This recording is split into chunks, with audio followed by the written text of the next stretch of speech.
Hello everyone, welcome to Mastermind. Today let us learn 5 more very important MCQs that could be asked in KAS 2024 or any other examination for that matter. Let us get started now. First question, in essence, what does due process of law mean? Due process of law. The question is due process of law. So option A says the principle of natural justice. Option B says the procedure established by law. Option C says fair application of law. Option D says equality before law. So here, if you look at all these options are closely contesting with each other. They are closely contesting. So here, the right answer is option C. So the concept of due process of law is derived from this particular process. Due process of law is derived from US Constitution. Very important. US Constitution. Whereas in India we follow the system of procedure. So procedure established by law. Procedure established by law. We follow this in India. This itself could be a question. So you have to remember, we follow this particular procedure established by law concept in India. Whereas in US it is due process of law. What does due process of law mean? It means fair, just and reasonable application of law to ensure justice. So please remember fair and then just and reasonable application of law to ensure justice is done. It includes both procedural aspects and substantive aspects. So you should know the difference between due process of law and procedure established by law. What happens is, suppose let us say we are framing a law. The name of the law is Law ABC. Law ABC. So this law says it gives 3 to 4 steps. It has it prescribes 5 procedures for some particular act or for some particular work. So now you have to, if you are applying due process of law, it says first of all it examines whether this law is fair, just or reasonable, and then it goes into the implementation part.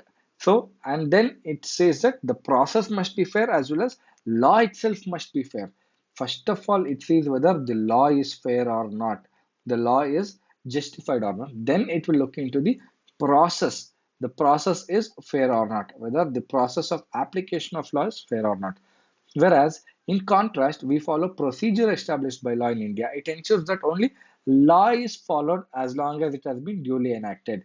It just says whether law is followed or not. Law is followed or not. It does not see. It does not examine or it does not necessarily ensure fairness or justice. It does not see the Indian procedure established by law. It does not see whether the law is just, fair, or reasonable. It sees since the law is made by Parliament, it says the law is supreme. The law is supreme, and whether the law is followed or not, only that particular option or only that particular aspect of law is taken care by procedure established by law. Very, very tricky concept. That is why they have asked this question. So, if you look at option A, it refers to the broader idea of fairness, but due process includes more specific legal protection. So, the principle of natural justice, if you see, even the NGT, the National Green Tribunal, applies it. So, do you think due process of law is followed? No. Here in India, we follow procedure established by law.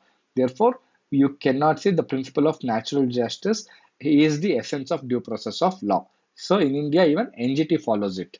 So next is the procedure established by law. As I've already told you, this is a concept in India and it is totally different from due process of law. So even this cannot come. Equality before law refers to equal treatment under the law. So even Indian law has this equality before law and even due process of laws. You cannot say this is the essence of due process of law. So fair application of law is the correct statement here. Fair application law of law refers to due process of law's essence. Very, very important. You have to note it down. Consider the second question now. This is very, very important question. Put 3 stars. The first statement says in India, prisons are managed by state governments with their own rules and regulations for the day-to-day administration of prisons. Statement 2 says in India, prisons are governed by the Prisons Act 1894, which expressly kept the subject of prisons in the control of provincial governments. So you can see that both the statements are correct, and statement 2 explains the statement 1. It is the correct explanation for statement 1. Therefore, the right option is option A here.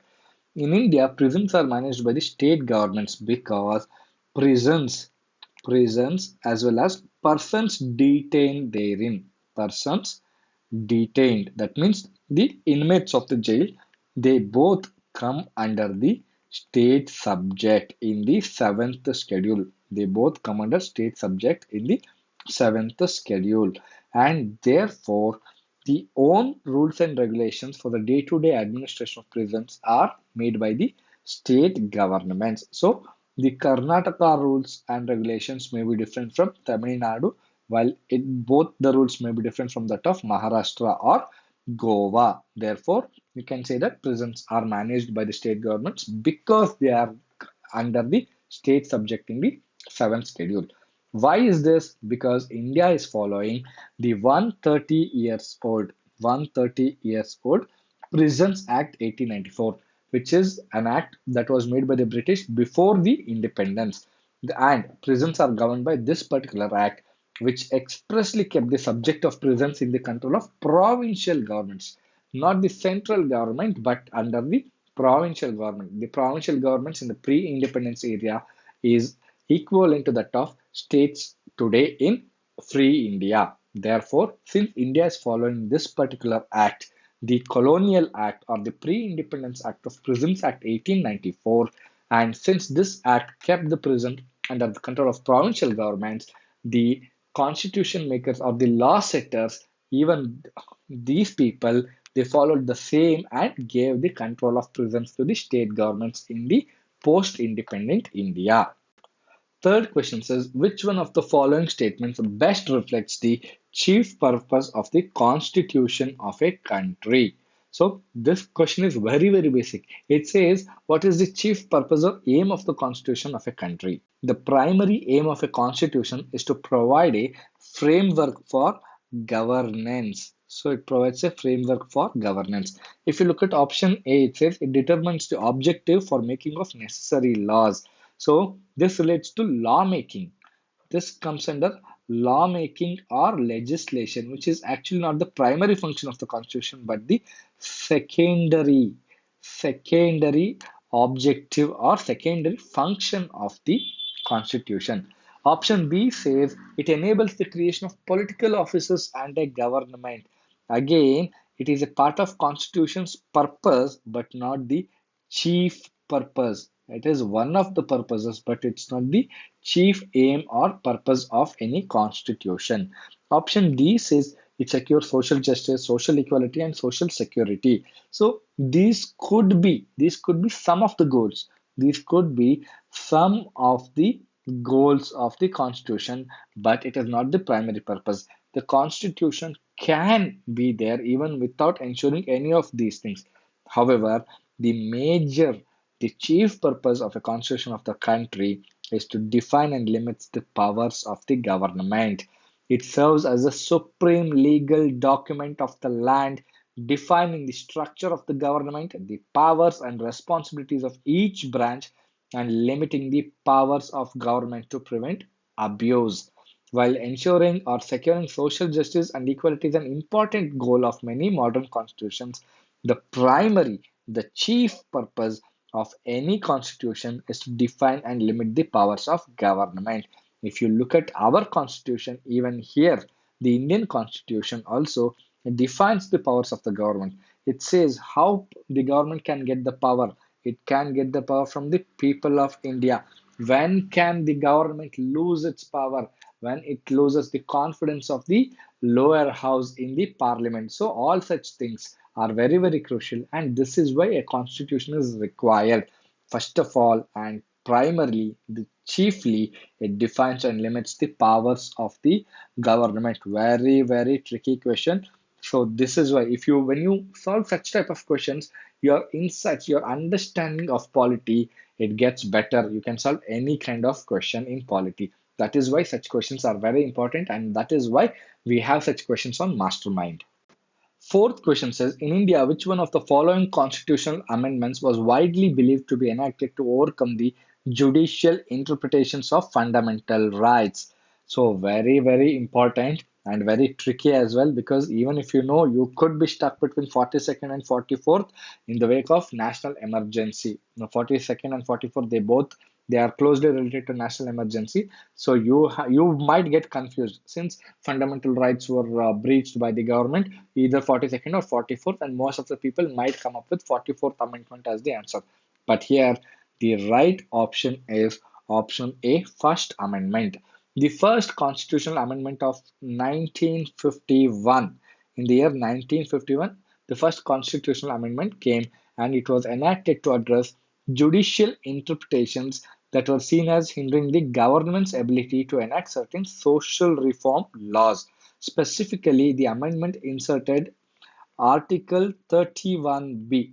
Article 31B. So the First Amendment Act, it inserted Article 31B as well as the ninth schedule, allowing the government to shield certain laws from judicial review even if they violated the fundamental rights. Fundamental rights. Actually, the First Amendment Act was implemented to make way for land reforms. Since land reforms were the news, or since they were the need of the hour in 1951, and in order to enforce land reforms, there were hue and cry in the country saying that the fundamental rights of few people will be breached. So, and it was subjected to judicial scrutiny. It could be subjected to judicial interpretation if the fundamental right is breached. Therefore, in order to make it easier for the implementation of land reforms, the Parliament inserted Article 31B as well as ninth schedule. Any subject or any law that was placed under ninth schedule, it would become immune from judicial review or interpretation, even if they violated the fundamental rights. Therefore, First Amendment is the correct answer. 42nd Amendment is also very significant, but it dealt with strengthening the powers of the executive and altering the balance of power, not overcoming judicial interpretations related to fundamental rights. 42nd Amendment is widely believed to strengthen the powers of the executive, and alters the balance of power. 44th Amendment actually reversed some aspects of 42nd Amendment Act. 42nd Amendment Act, it wanted to make the executive very strong, that is the Union Cabinet. While 44th Amendment, it came after national emergency was revoked, and it actually reversed some of the aspects of the 42nd Amendment, but it was not aimed at fundamental right issues. If you look at 86th Amendment Act, it is related to education as a fundamental right, and it is related to Article 21A, and it is unrelated to judicial interpretation of rights. Though 86th Amendment relates to education as a fundamental right, it is not related to judicial interpretation of fundamental rights. See how tricky it is. You should know all these things to solve one answer. To get 2 marks, you must know so much of things. Only you can know all these things if you're following Mastermind.